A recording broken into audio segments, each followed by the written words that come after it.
A paz do Senhor a todos! Que bom que estamos juntos para mais uma aula da Escola Bíblica Dominical. Amém? Vamos orar então para começar?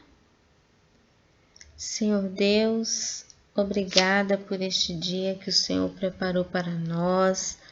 Abençoe nossa aula de hoje, nos ajude a te obedecer, a te adorar e a fazer a tua vontade. Te pedimos e já te agradecemos em nome de Jesus. Amém! A nossa lição de hoje é a lição de número 3, um herói corajoso.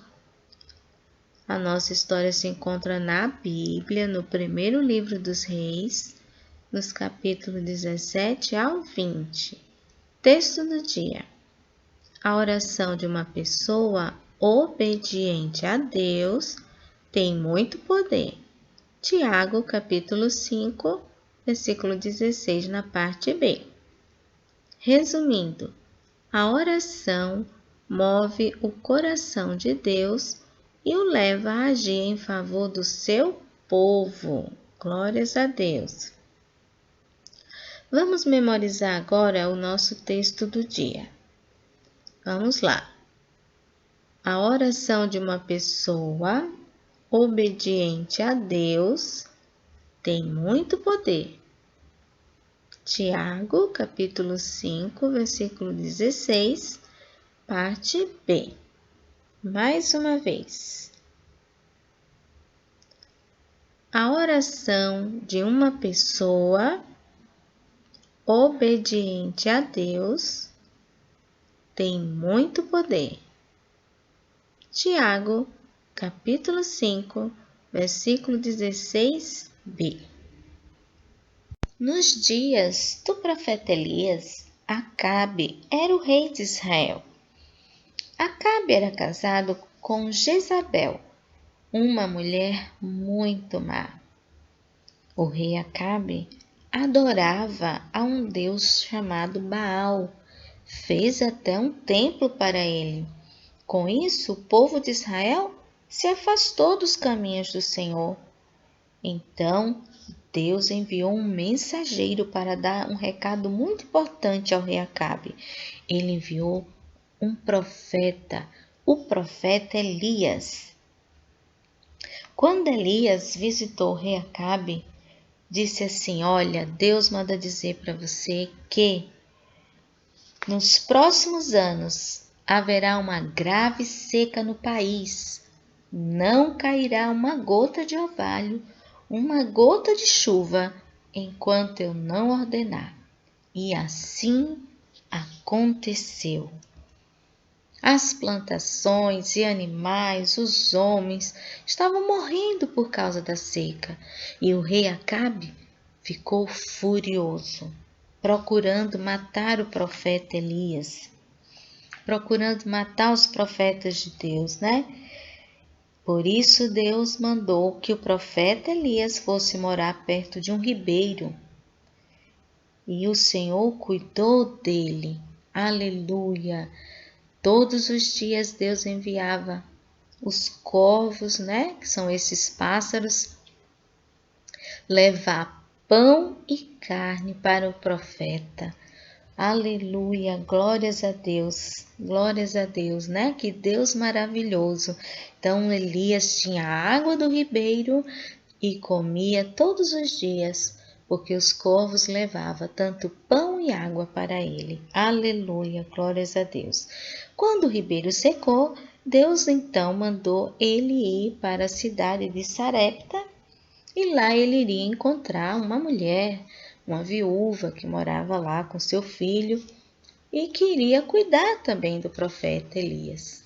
Aleluia! E o profeta foi para a cidade e encontrou uma viúva procurando lenha, né, para acender o fogo, né, provavelmente para fazer algum alimento. Então ele pediu água primeiro. E quando a viúva foi buscar água, ele falou: traz também pão. E ela disse: olha, eu não tenho nada, não tenho pão, não tenho nada além de um punhado de farinha numa tigela. e um pouco de azeite num jarro. Estou pegando essa lenha para fazer um pouquinho de comida e depois eu e meu filho vamos morrer de fome, porque não temos mais nada. Mas o profeta disse que Deus disse que a farinha dela não ia acabar e nem o azeite enquanto durasse a seca. Que ela fizesse o primeiro pão para ele, depois ela fizesse alguma coisa para ela e para o filho, que não ia acabar nem a farinha, nem o azeite. Aleluia, glórias a Deus. E assim aconteceu, exatamente como o profeta Elias falou.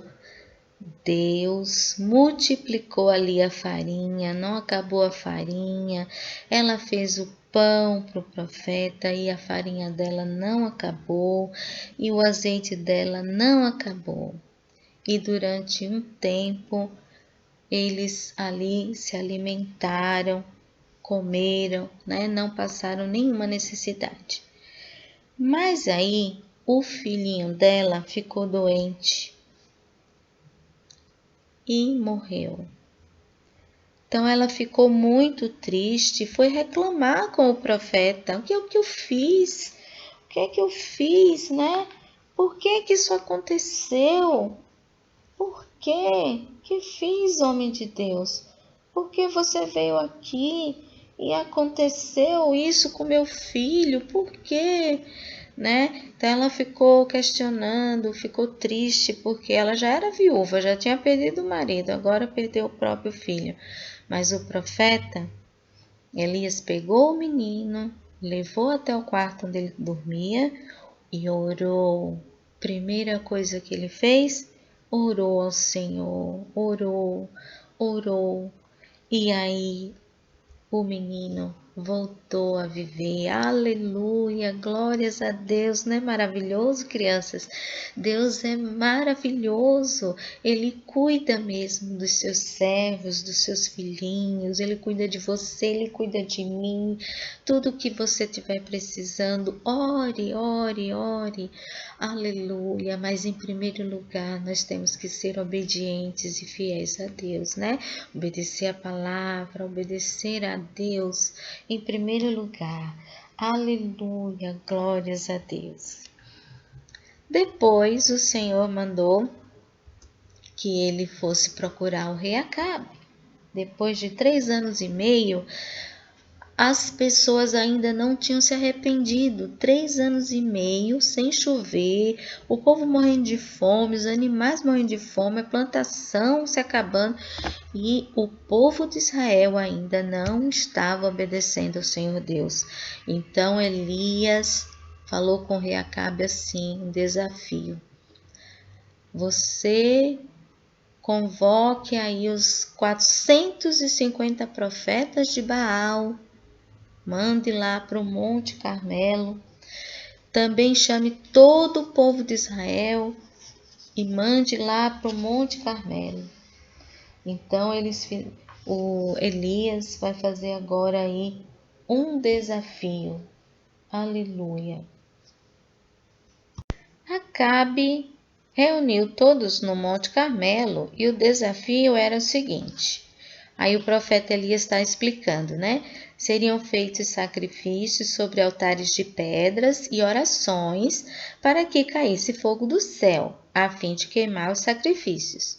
O Deus que mandasse fogo sobre o altar seria reconhecido como Deus verdadeiro. Os profetas de Baal construíram o altar, né? Colocaram lá o touro sacrificado, colocaram a lenha e o touro em cima dele, começaram a orar a Baal, mas foi em vão. Eles oraram, se cortaram todo, né? Mas aí não aconteceu nada. E Elias até falou assim, olha, grita mais alto, né? Quem sabe ele está dormindo. Ou será que ele viajou? Ele pode estar meditando, né? Começou a falar assim. Por quê? Porque eles oraram o dia inteiro ali, deu meio-dia e nada, não aconteceu nada. Então agora era a vez de Elias. Então Elias, o altar estava destruído, ele pegou 12 pedras, colocou uma em cima da outra, representando aí as 12 tribos, né, de Israel. Depois ele colocou lenha, colocou o touro sacrificado, né? Depois cavou uma vala bem funda ao redor do altar, né? Fez aí um buraco, né? Cavou todo ao redor. Depois pediu que as pessoas colocassem água. Colocou 4 jarras de água, depois colocou mais 4, repetiu 3 vezes a mesma coisa. Encheu de água, jogou água em cima da lenha, em cima do altar, em cima do sacrifício, e a água também escorreu, encheu aí a vala, correu tudo. E aí chegou a hora dele orar. Na mesma hora que ele pediu, que ele orou a Deus, que mandasse fogo do céu, caiu fogo do céu, queimou tudo, queimou o sacrifício, queimou a lenha, queimou tudo, lambeu a água, secou toda a água. Aleluia, glórias a Deus. E as pessoas começaram a gritar: só o Senhor é Deus, só o Senhor é Deus, aleluia. Que maravilha, né, criança? Que coisa maravilhosa, que coisa maravilhosa. O Senhor respondeu na hora. E sabe o que aconteceu com os 450 profetas de Baal? Eles foram mortos, porque só o Senhor é Deus. Depois que todo mundo foi embora, o profeta Elias ficou lá no Monte Carmelo com seu ajudante e ele foi orar, orando para que o Senhor mandasse chuva, né, para que chovesse. E aí ele pedia de vez em quando para o seu ajudante subir para dar uma olhadinha, ver se tinha alguma nuvem no céu. E seu ajudante fez isso por 6 vezes e nada. Na 7ª vez, ele viu uma pequena nuvem no céu. E aí avisou o profeta Elias. E o profeta Elias pediu que avisasse para o rei Acabe, para que o rei Acabe pegasse o carro dele, né, montasse no carro dele, voltasse rápido para a sua casa, porque ia chover, podia dar problemas no caminho, né, com o carro, atolar o carro, tudo mais. E aí o rei Acabe, né, prontamente subiu no seu carro, e quando ele estava indo, o poder de Deus veio sobre o profeta Elias, e Elias começou a correr, e correu na frente do carro de Acabe, e foi com ele pelo caminho até Jezreel. Que bênção, né? Que maravilha! E choveu depois de 3 anos e meio. Então, crianças, hoje nós vimos aí um profeta que era fiel e dava bom testemunho, né? Nós também temos que ser fiel e dar bom testemunho para que as pessoas acreditem no Deus verdadeiro a que servimos. Então, vamos lá. Podemos louvar a Deus, ajudar as pessoas, podemos honrar pai e mãe. Temos também que agradecer, respeitar os mais velhos, respeitar os professores, falar de Jesus e também dividir com os outros o pouco que temos, assim como a viúva fez, né? Então devemos ser fiel a Deus e dar bom testemunho. Aleluia! Podemos também organizar nossa semana para estar sempre em comunhão com Deus. Lembre que Elias, ele vivia em comunhão com Deus, estava sempre orando, né? E ali recebendo as orientações do Senhor. Nós também podemos fazer a mesma coisa. Por exemplo, domingo podemos louvar a Deus, cantar. Segunda, podemos orar, confessar nossos pecados, né? Pedir perdão. Na terça, pedir que o Senhor nos abençoe, nos ajude a entender a palavra de Deus, né? Na quarta, podemos orar pelos amigos, pela família. Na quinta, orar pelas igrejas e pelas nações, pelos países. Na sexta, podemos orar pelos nossos estudos, para a gente ir melhor na nossa escola, né? Desenvolver, dar sabedoria. No sábado, podemos agradecer por tudo que Ele tem feito por nós, pela nossa semana. Que maravilha, que coisa boa! Mas não podemos esquecer que temos uma grande missão, que é falar do Evangelho de Cristo, falar sobre Jesus para todas as pessoas que pudermos, que conhecemos, né? Aleluia! E assim, crianças, nós vamos agradando ao Senhor, servindo ao Senhor, e Ele vai ficando, nos ajudando, Ele cuida de nós, assim como cuidou de Elias. Ele providencia tudo, Ele nunca nos abandona. Amém? E assim terminamos mais uma aula. Graças a Deus. Que bênção, né? Que o Senhor possa abençoar a sua vida, assim como abençoou a vida de Elias. Amém? Até a próxima aula. Fiquem com Deus. Que Deus os abençoe.